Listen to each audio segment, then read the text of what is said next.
Hello les férus de savoir. On s'approche à grands pas de Noël comme tu peux le voir à la déco, faut que je me bouge un petit peu les fesses si je veux faire des petites vidéos spéciales Noël. Et bien aujourd'hui, je te parle d'un romancier anglais qui a beaucoup à voir avec cette magnifique fête. Il fait toujours vibrer les cœurs et surtout la magie de Noël avec ses œuvres qui aujourd'hui, la plus connue, c'est A Christmas Carol. Tu as peut-être compris, je vais te parler de Charles Dickens.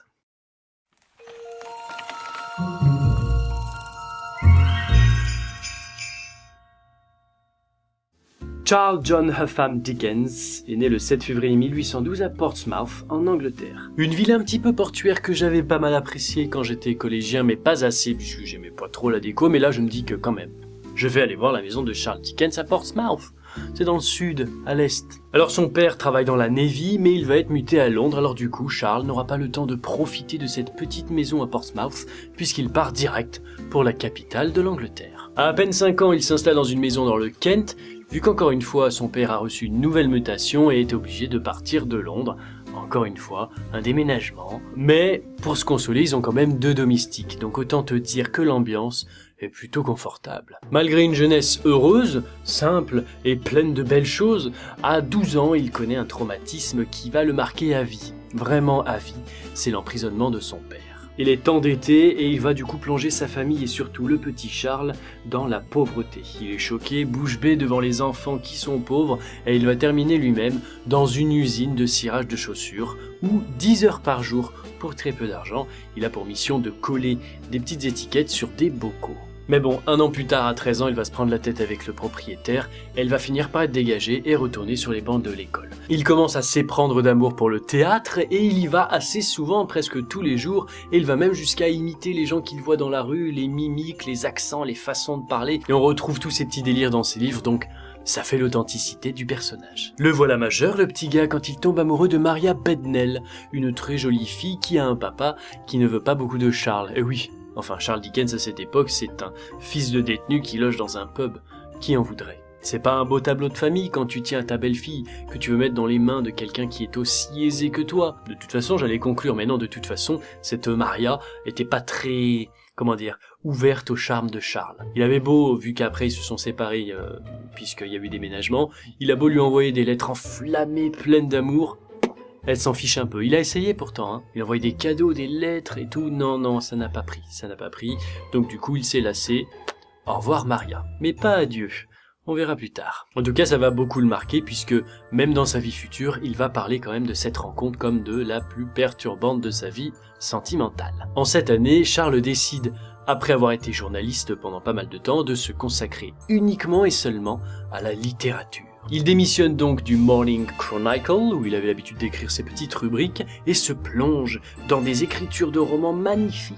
Il se marie avec Catherine Hogarth, qu'il a rencontrée sur son lieu de travail, et ils vivent des jours heureux. Elle va même pondre 3 enfants sur 3 ans. C'est quasiment un par an, c'est te dire à quel point ils sont heureux. Hein. Alors pour terminer sur le côté Wikipédia de la famille de Charles Dickens, oui il est heureux, oui il est content, mais quand la sœur de sa femme vient à mourir, il est très perturbé. Et du coup, son premier roman qui s'appelle Les papiers posthumes du Pickwick Club va rendre un hommage à sa belle-sœur, ce qui va encore faire un petit peu verdir sa Lady. Et non longtemps après celui-ci, il publie le roman, en tout cas un des romans les plus connus qui s'appelle Oliver Twist. Mais oui, le petit Oliver Twist. En 1843, Charles a 31 ans et il sort son plus célèbre roman, celui de pourquoi je porte ce magnifique pull, A Christmas Carol, qui est l'histoire du Scrooge, un monsieur pas très sympa qui va se faire hanter par 3 fantômes de Noël, le fantôme des Noëls passés, présents et futurs. En tout cas, je te conseille le film de Robert Zemeckis puisqu'il est assez bien foutu.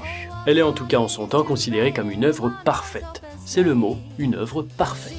6 ans plus tard, il publie son œuvre majeure, David Copperfield.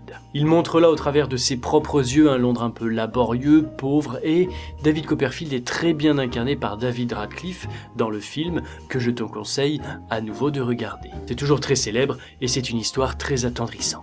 Puis avec le temps, ses ouvrages, sa popularité qui grandit, eh ben elle en a un petit peu ras-le-bol de sa femme. Voilà, il la trouve un petit peu ennuyeuse et du coup, il va revoir notre fameuse Maria Bednell de tout à l'heure. Tu te souviens, Maria Bednell? Oui, la fille du papa qui ne voulait pas, du fils un peu pauvre avec sa fille.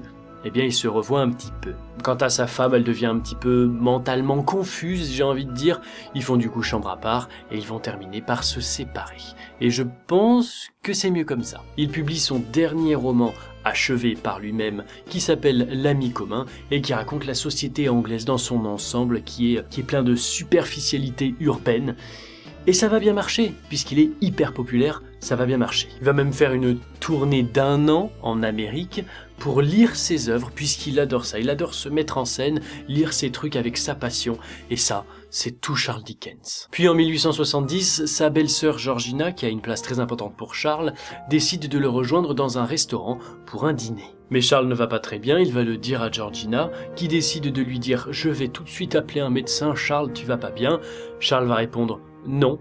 No, en anglais bien sûr, et il va s'effondrer de sa chaise. C'est donc le 8 juin 1870 que Charles Dickens décède, sans doute d'épuisement. C'est la version officielle, il y en a d'autres, mais l'épuisement à table avec Georgina. Il était un homme sincère, très gentil, avec une popularité immense, et il n'a jamais pris la grosse tête. Ça, c'est important de le souligner. Et c'est sans doute ses multiples conférences pour partager sa passion, son amour de ses propres écrits et de Noël par exemple, qui l'a sans doute énormément épuisé.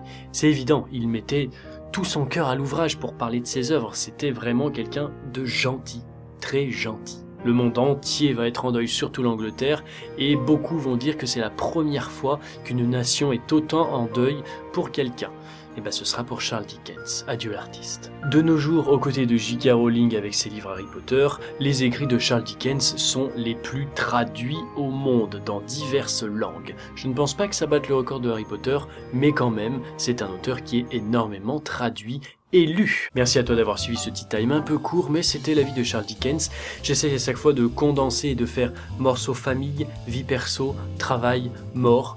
Donc c'est pas évident, mais en tout cas j'espère que ça t'a plu de suivre ce personnage qui pour moi incarne énormément Noël. C'est mon tout premier roman que j'ai lu en anglais, c'était A Christmas Carol, donc je te le conseille vivement. T'avais une page en anglais d'un côté et la même en français de l'autre pour apprendre des petits mots de vocabulaire très shakespeariens.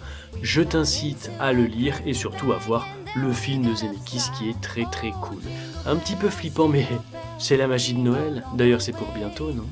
Oh, what fun it is to ride in a one-horse open sleigh.